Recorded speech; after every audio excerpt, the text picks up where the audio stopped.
Beatles George Harrison, Eric Clapton love triangle was like an arranged marriage. Book.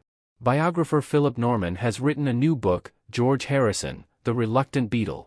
It was 1970 when Eric Clapton confessed to his best friend George Harrison, "I have to tell you, man, I'm in love with your wife." By then, the marriage between the lead guitarist for the Beatles and model Pattie Boyd was on shaky ground. And the fellow musician had become increasingly obsessed with the rock star muse. The claims were made in a new book by best-selling biographer Philip Norman, George Harrison, The Reluctant Beatle, which places a spotlight on the beloved singer-slash-songwriter's life and career. Harrison died in 2001 at age 58 from cancer. Philip has previously written a book on Clapton, as well as John Lennon and Paul McCartney. George was a massive contradiction, Norman told Fox News Digital. And this very curious relationship evolved after his best friend Eric Clapton became absolutely infatuated with his first wife. You never truly know what goes on between these guitar superheroes. Harrison met Boyd in 1964 on the set of the film A Hard Day's Night, in which she had a small role. A smitten Harrison immediately asked Boyd, "Will you marry me?" When she laughed in response, Harrison then asked, "Well, if you won't marry me, will you have dinner with me?" According to reports, Boyd dumped her boyfriend and took up Harrison's offer. They married in 1966. It was Boyd who introduced Harrison to meditation, and the Beatles traveled to India in 1968. But following the spiritual trip, Harrison began distancing himself from his confused and hurt spouse. Pattie thought she was happily married to George, said Norman. And George, in many ways, was a very nice person to be married to. But Pattie said that what really changed him from being very sweet was learning to meditate. Now, usually learning to meditate tends to make people nicer. In George's case, contradictory George, of course, made him more paranoid. It made him more moody, particularly as he alternated between being mystical and spiritual and also being a rock star and doing coke and philandering. One of George's assistants told me he would switch from one to the other in lightning speed, Norman continued.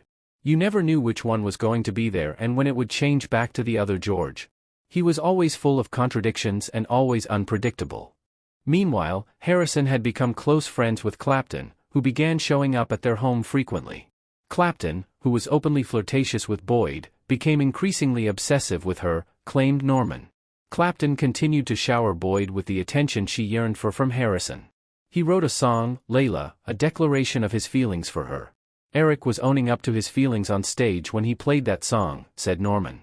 She had no idea that he was so infatuated with her for a long, long time.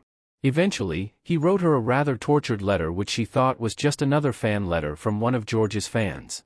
She didn't get it at all. According to the book, Clapton was passionate, desperate, and compelling in his pleas for Boyd to be with him. Still, she hesitated. Harrison would later admit that he and Boyd had lived virtually separate lives for so long that he didn't notice anything was brewing. Eric Clapton was infatuated with Pattie, said Norman. Even though George and Eric were best friends, there was a disparity between them. Even as best friends, Eric always felt he had to tread carefully with George. George always felt rather superior because nobody was bigger than a Beatle. Eric was rather afraid of getting a telling off from George, Norman added. It was at a party when Harrison saw Boyd and Clapton having an intimate conversation. When he confronted them, Clapton confessed his feelings. In response, Harrison asked his wife which of them she would end the night with. "I'm coming home with you, George," Boyd replied. Boyd stayed in the marriage for 3 more years. But the final straw was when Harrison began having an affair with Maureen Starkey, Ringo Starr's wife. The hairdresser, who would disappear with Harrison, began flaunting a necklace that was a gift from him, the book claimed.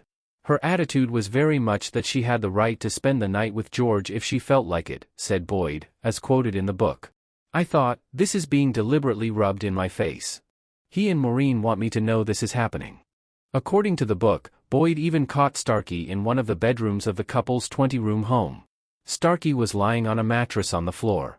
Harrison, refusing to admit guilt, said, "She's a bit tired, she's having a rest." A French or Italian wife at this point might have resorted to a loaded revolver, Norman wrote.